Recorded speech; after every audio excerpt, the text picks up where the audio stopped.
नमस्कार साथियों, मैं कुणाल आप सभी का संस्कृति आईएएस यूट्यूब चैनल पे स्वागत करता हूं। हमारी आज की वीडियो में हम लोग बात करने वाले हैं हाइपरसोनिक मिसाइल्स के बारे में। दरअसल हमारे देश में फिलहाल यह घोषणा की जा चुकी है कि अब हम लोग हाइपरसोनिक मिसाइल्स की तरफ बढ़ेंगे और तेजी से हाइपरसोनिक मिसाइल्स का एक जखीरा विकसित करेंगे।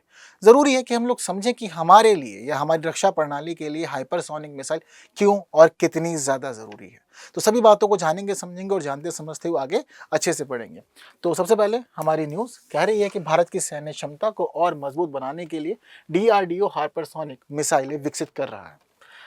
ठीक है, तो अब फिलहाल चीज़ें इससे जुड़ी हुई ये हैं कि भारतीय सेना अब अपने बेड़े में लंबी दूरी की क्रूज और बैलिस्टिक मिसाइलें शामिल करने जा रही है। इसमें 2000 किलोमीटर रेंज वाली निर्भय अपने आप में खास और इम्पॉर्टेंट लाइन है ये आप सभी लोगों के लिए। परीक्षा की दृष्टि से याद रखिएगा, रेंज पूछ सकता है, नाम पूछ सकता है। तो इनमें 2000 किलोमीटर रेंज वाली निर्भय और 400 किलोमीटर रेंज वाली प्रलय मिसाइलें पहले से ही शामिल हैं। पिनाका रॉकेट को लेकर के हम अपनी रेंज बढ़ाएंगे और बढ़ा करके 300 किलोमीटर तक कर लेंगे।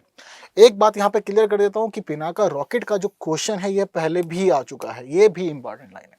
तो इसकी रेंज को हम चाह रहे हैं कि अब ये 300 किलोमीटर तक हो जाए ताकि थोड़ी सी दूर तक पिनाका और मार सके। ठीक है, इसके साथ साथ ही हाइपरसोनिक मिसाइलें क्यों जरूरी है या इनमें ऐसा क्या खास होता है जिसकी वजह से हमें ये चाहिए अब, तो इन बातों को भी समझते हैं। दरअसल डीआरडीओ सेना के लिए हाइपरसोनिक मिसाइलें विकसित कर रहा है। इनकी जो गति होती है वो मैक 5 से अधिक होती है। मैक 5 से अधिक कितनी भी हो सकती है, लेकिन मैक 5 से अधिक होने का मतलब आप समझते हैं। तो मैक 5 से अधिक होने का मतलब यह है कि जो ध्वनि की चाल है यानी कि 330 मीटर प्रति सेकंड से 5 गुना ज्यादा होती है। तो जब कभी भी आप किसी भी चीज की गति देखें, आपको जब बोला जाए कि ध्वनि की चाल से 5 गुना ज्यादा है या ध्वनि की चाल जो कि 330 मीटर प्रति सेकंड है उससे 5 गुना ज्यादा है, तो समझ लीजिएगा कि हम लोग बात कर रहे हैं हाइपरसोनिक की। ठीक है, अब ये जो हाइपरसोनिक हथियार होते हैं, जो मिसाइलें होती हैं, दो तरह की होती हैं। एक होती है hypersonic glide vehicles. Hypersonic glide vehicles की खास बात यह है कि इन्हें बैलिस्टिक मिसाइल्स की तरह रॉकेट से ही दागा जा सकता है, तो थोड़ा सा सरल है हमारे लिए। लेकिन जो उसके दूसरा है वो अपने आप में महत्वपूर्ण है और खास है, hypersonic cruise missiles.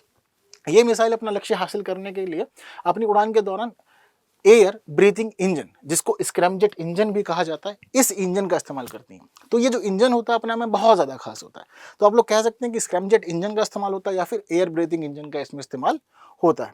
Hypersonic cruise missile कम ऊंचाई पर जाती हैं। ठीक है, अब देखिए दो तरह की मिसाइलें होंगी, एक हाइपरसोनिक होगी, एक सामान्य या क्रूज मिसाइल जिसको हम कह सकते हैं। देखिए दोनों में अंतर है।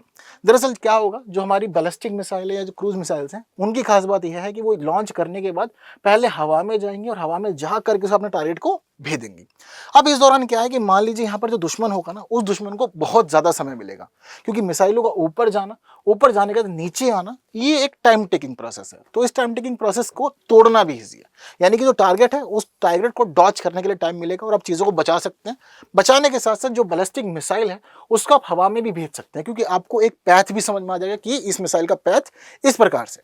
लेकिन जो हमारी हाइपरसोनिक मिसाइल है उनकी खास बात यह है कि बहुत ज़्यादा ऊपर तो जाती नहीं है और बहुत ज़्यादा ऊपर नहीं जाती हैं, तो एक कॉमन पैथ का ये एक प्रकार से अनुसरण करती हैं और नीचे ही नीचे टारगेट को एक नियमित स्तर पर ही भेजने के लिए सक्षम है।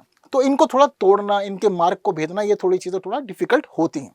ऊपर जाएगा तो चीज़ें आपको क्लियरली समझ में आएंगी, लेकिन इस प्रकार से चीज़ों को सामने से आना थोड़ा सा आपको दिक्कतों में भी डाल सकता है। तो ये चीज़ें हैं, तो इसी वजह से कह रहे हैं यहाँ पर कि कम ऊंचाई पे जाती हैं और कम ऊंचाई पे जा करके ये गति बढ़ा करके, परिवृत्त दिशा बढ़ा करके चीज़ों को टारगेट कर सकते हैं, हिट कर सकते हैं।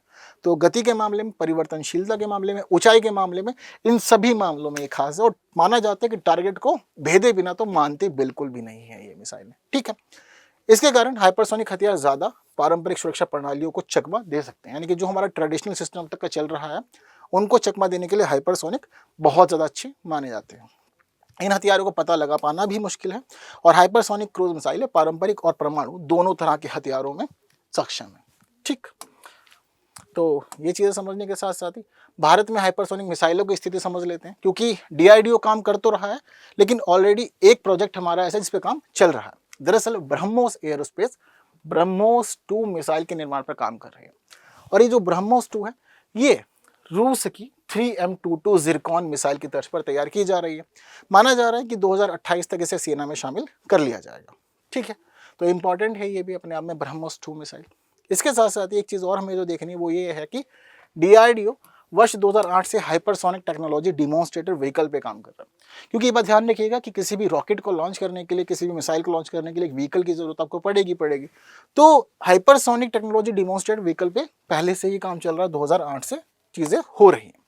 ये 20 किलोमीटर की ऊंचाई तक पहुंचने के लिए स्क्रैम जेट का इस्तेमाल करता है। ठीक है, तो व्हीकल अपने आप में खास है। स्क्रैम जेट का इस्तेमाल जैसे कि पहले बता चुका हूं, यहां भी वही बात आ चुकी है। इसकी गति मैक 6 तक हो सकती है। और ये जो व्हीकल है, इसका पहला सफल परीक्षण जून 2019 में किया जा चुका है। सितंबर 2020 में 30 किलोमीटर की ऊंचाई और मैक्स 6 स्पीड से इसका सफल डिमॉन्स्ट्रेटेड किया गया था। तो उस समय भी चीज सक्सेसफुल रही। जनवरी 2023 में इसका परीक्षण किया गया। लगातार कई बार परीक्षण हो चुके हैं, हम देख रहे हैं। और इन्हीं परीक्षणों के साथ साथ अब हम ये देख रहे हैं कि रशिया, अमेरिका और चाइना के बाद भारत हाइपरसोनिक क्षमता का परीक्षण करने वाला दुनिया का चौथा देश हो गया। हालांकि हम लोग जितने भी काम करते हैं, हम लोग अधिकांश कामों में चौथे स्थान पर रहते हैं, क्योंकि रशिया, अमेरिका और चाइना ये पहले हमसे चीजें कर चुके होते हैं। हालांकि अंतर ऐसा होता है, कई बार कुछ काम अमेरिका पहले कर लेता है, रशिया बाद में, कुछ काम रशिया पहले करता है, अमेरिका बाद में। तीसरे पे जनरली चाइना ही देखने को मिलता है और चौथे पे भारत का नाम चलता है इस प्रकार से। तो जिस प्रकार से हम लोग इस व्हीकल का टेस्ट कर लिए हैं, कई बार परीक्षण हो चुका है, सफल रहा है, हम लोग चौथा देश दुनिया में बन चुके हैं इस व्हीकल के मामले में। चीजें क्लियर है सभी को? ओके, तो जब इतना कुछ क्लियर है तो आप लोग मुझे सरल से प्रश्न का उत्तर तो कमेंट कर ही सकते हैं, है ना?